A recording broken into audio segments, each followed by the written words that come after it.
Beanie. Showtime. Nang makatili yung mga bata.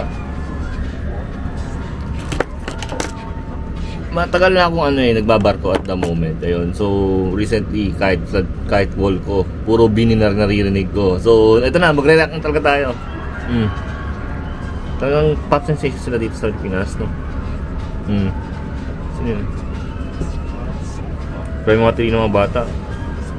Maloy. Maloy.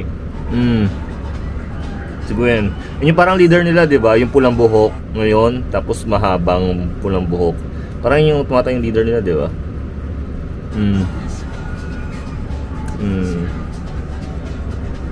Ito pala yun. Oh. Joanna.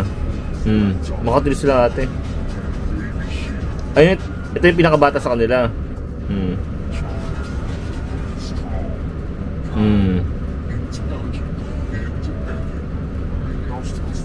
Papapi ka talaga.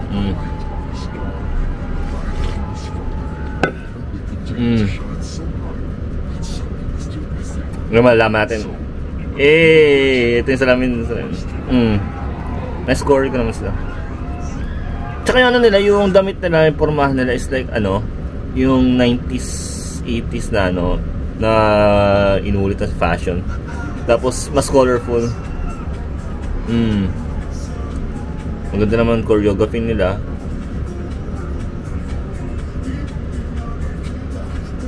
Yay. Tsaka yung mga nakaisip na girl group dito sa Pilipinas, diba? At least may pantapat na tayo sa Korean, diba? Sa Korean na diba? Na mga Korean K-pop. Siyempre malayo pa mararating natin. Malaki pa potential, diba? At least may market tayo para dito. Yay. Nagpapalitan sila ng kanta by versa. Galing naman. Sana may rap mamaya. Sana may rap. Grabe tuloy ng mga tao. So palitan sila. Okay. Para at least, alam mo yun, they're young. They have talent to sing and dance. At bata ang audience nila. Sabi nga nila is, those who control the young audience control the world. Mr. Beast yun. Yun yung one ni Mr. Beast. Cute naman nila. Yung mga bata ngayon dito, ito matulog-tugtog kasi ito na uso yung nila mahiwagang salamin.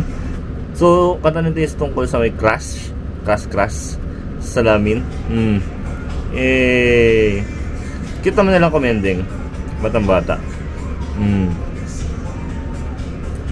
In fairness at least sabay-sabay sila compared sa dati na hindi sabay-sabay yung, hindi ko alam kung 8 impact ba yun. At least diba? Walang salamin. Yung song nila is catchy. In fairness, even though I'm already like pushing 30, yung sa genre nila ngayon catchy para sa akin. Hindi ako mahihiyang patugtugin ito sa public. Salamin. Ayun ang mga bata. At least they can perform in live. Kasi there are some bands, group talagang pag nag-perform sa public, sablay. At least dito, kung hindi sila nagli-lip-sync ewan ko nagli-lip-sync sila.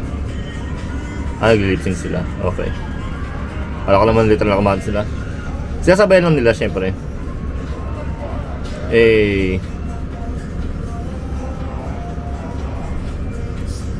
So kanya-kanya silang personality, may kanya-kanya silang persona, parang sa K-pop din. Pero hindi natin ko-compare dyan. Ito yung nagra-rap. Hindi. Ito yung red na hair na isa pa. Payat ayun yung leader nila, yung pula-pula. Kumbaga, inassign ng leader ng mga audience nila. Pero at least may isa rin sa mga personality.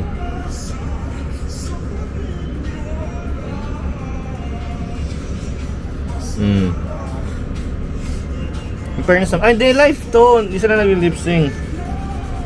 Mahiwagang salamin. aminin. Tundin lang na ating. Galing naman. At least diba, hindi sila nag-lip sync. They can record and perform. Yay! Salamin. Alam mo, marami makaka-relate dito, teenager. I think sa majority na fans is teenager. Which is ayos. Kasi nga, mahabang audience ng teenage life. So, they're in early 20s nila. Sabi nila mag-grow yung mga fans nila. So, mahaba yung career nila as a girl group. Yun lang yun. Per batch yan, per generation yan. So, generation ng mga batang yun, sabihin natin 16 to 18. Ito. Or mas younger, diba? Ito yung nagra-rap. Sabi nga, ayan nga. Parang nga mag-rap.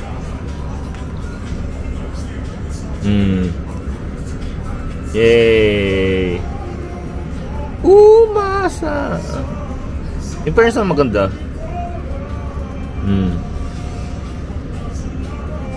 Boy, meron. Mahiwagang salamin. Aminin. Yung parents naman, may puso. You gain a one fan. Ako yun. Fan na ako ng Bini. So, libitin. Salamin. Galing naman. Nakakatuwa at makaka-proud. Kasi nga, mayroon na tayong ganyan sa Pilipinas. Diba? May girl band. Maliban sa SB19. Mayroon na rin tayong ganito. Yay! Nakakabilib naman. Nakatuwa. Pagod sila ate. Yan, isa-isa. Isa-isa lang. Ang haba ng nails.